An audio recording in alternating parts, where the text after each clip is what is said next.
like the Project Camelot viewers to be apprised of the situation in regards to your involvement with Zeitgeist, because it seems like management, as I call them, put you in a position in which the whole conspiracy theory movement wouldn't be anywhere near what it is now if it wasn't for your influence. That, yes.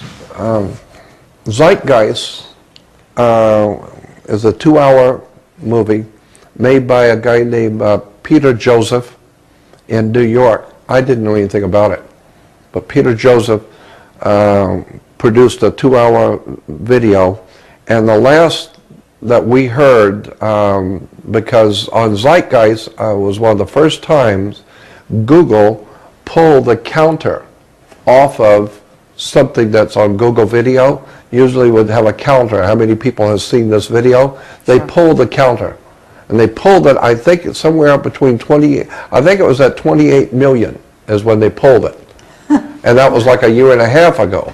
And that's based all on your work, isn't Oh, it's all right? of it. It was based on my work. Yeah. And Jeff Rentz had Peter Joseph, which you can go to my website, jordanmaxwell.com, and go to audio video page, audio video, and one of the first entries is a big banner saying Zeitgeist interview, and it's only about 5 minutes long. But Jeff Rentz interviewed Peter Joseph about Zeitgeist and talked about how those, they pulled the counter a year and a half ago at 28 million. And it's probably more than 50 million now. But he said, why did you make this video? And he said, because the whole thing was Jordan Maxwell's work. I've been listening to him, I've been following his work, and I just decided since he hasn't done anything, I will.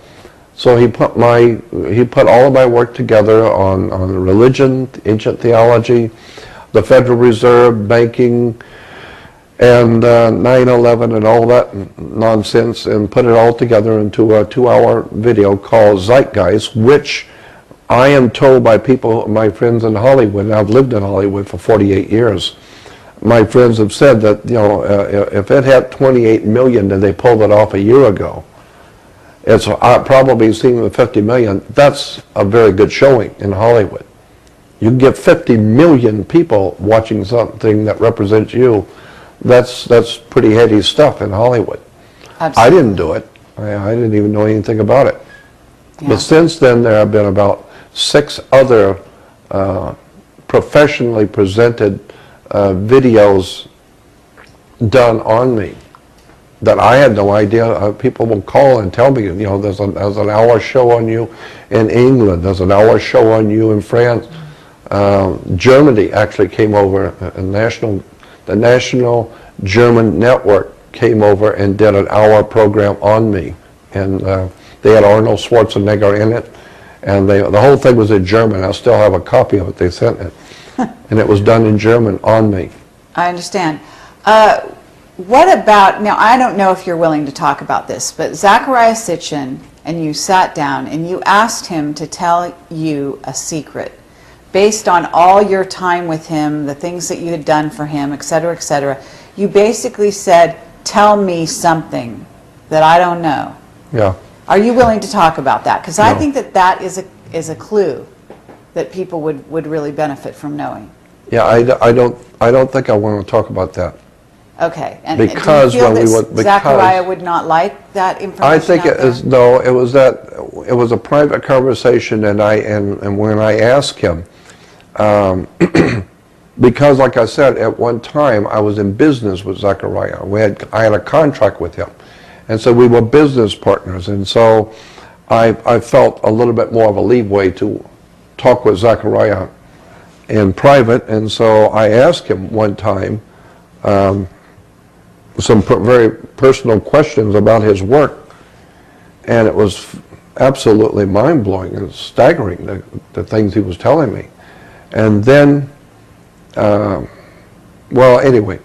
he told me some things about myself, and I was amazed. I never heard such a thing, that what he was being told or wherever he got it from, he had a view on me, who I am and what I'm doing. But at that time we were talking, it was a private conversation, and Okay.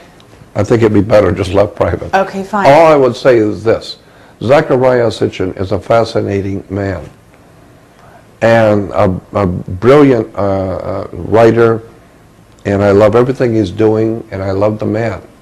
He's a very dear friend, and I love Zachariah Sitchin. He's a very, very gentleman kind of guy, and so I like that. Okay.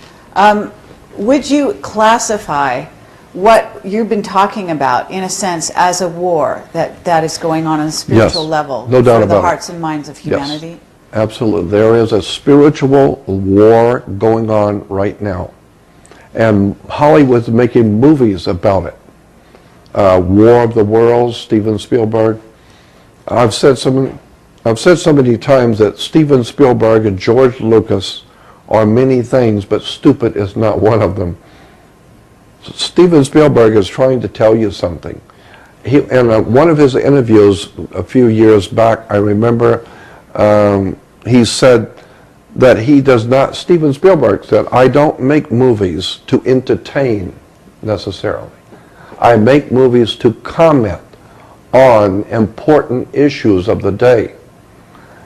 And looking at Spielberg's work, which is genius, something I want to say about Spielberg. I've watched a lot of productions, and I've been in Hollywood for a long time, 48 years. I've lived in the North Hollywood and Hollywood, and I have many, many, many friends in the industry. And I already know, because I've been told, that virtually all the major names in Hollywood know who I am and they should. I've been talking for 48 years, and they're using all my stuff now, so they should know me. But Steven Spielberg is one of the most clever people I have ever watched a person's work, because he puts a couple of things. One is he's a stickler for accuracy on costumes and the terms that are used. So anytime you see anything that Spielberg has made, it's very accurate. The clothing that would have been worn in those days, the way that people would have talked, it's very accurately done. So he's a stickler for accuracy. But the thing I really appreciate about Steven Spielberg is he puts little things, little small things that you would never see if you're not looking for it, that are really a mind blower. And you think, wow, back that up, and that one scene with that one person, what they said, he's a master at doing that. He's a master at putting powerful things in some little insignificant scene. So if you're not watching, you never get to see the real genius of Steven Spielberg. I love watching his movies because I know what I'm looking for. So he's using symbolism all over his movies. Everywhere. Yeah. And George Lucas, equal. Yeah. George Lucas is brilliant, in my opinion. Mm-hmm. He was heavily, he even said, he was heavily influenced by Joseph Campbell, the famous, and Joseph Campbell was an incredibly dear man. I just love listening to Joseph Campbell explain mythologies and all the symbols of the ancient people. Did you know him? No, I never had a chance to meet Joseph Campbell. What about Arthur C. Clarke? Did you ever? No, I never had a chance to meet Arthur C. Clarke either, but I would love to have. I've had opportunities to be in the company of people like that, but I was not in a position to travel. I didn't have the money. I was in a depressed state of mind, and so I let some very important people go by that I could have been with. I used to be on the board of directors of an organization in Hollywood, this was quite a few years ago, called US of A. US of A was United Sensitives of America. This organization was founded in Burbank, and I came in at a very early period, and I ended up being on the board of directors of US of A. I really didn't take a whole lot of of charge in it. The man who started it pretty much ran it.